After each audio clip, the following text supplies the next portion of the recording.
what does bring lasting happiness? Well, there are several things, not a terribly long list, but there are several things. Personal relationships do make a difference. Successful personal relationships, successful marriages, close friends, joining organizations that have supportive contact with other human beings. Those things are very important to happiness. Interestingly enough, helping other people creates a lasting happiness. People who are very much involved in community service and civic activity and things that reach out to people who need their help.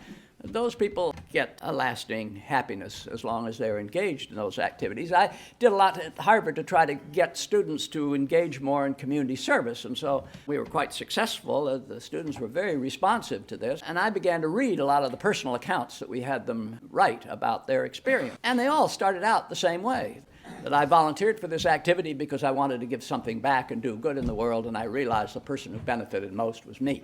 So students, I think, understood this after the fact, but did not realize that this was going to be personally as rewarding as it was before they engaged in those activities. Religion has a positive and lasting effect. Part of that comes from joining a community of faith and like other organizational affiliations. But people who have a strong religious faith are happier in the United States. That's not true in all other countries. In a number of European countries, this doesn't show up at all. But in the United States, strong religious faith has a lasting effect on happiness. Health is, as you would suspect, has an effect. But interestingly, it's not how healthy you actually are. It's not how healthy your doctor would say you are. It's how healthy you think you are. And actually, those two are really only weakly related to one another. Thoughts about their own health do not correspond very closely to what the doctors would say. And it is how people think and not what the doctors say that matters.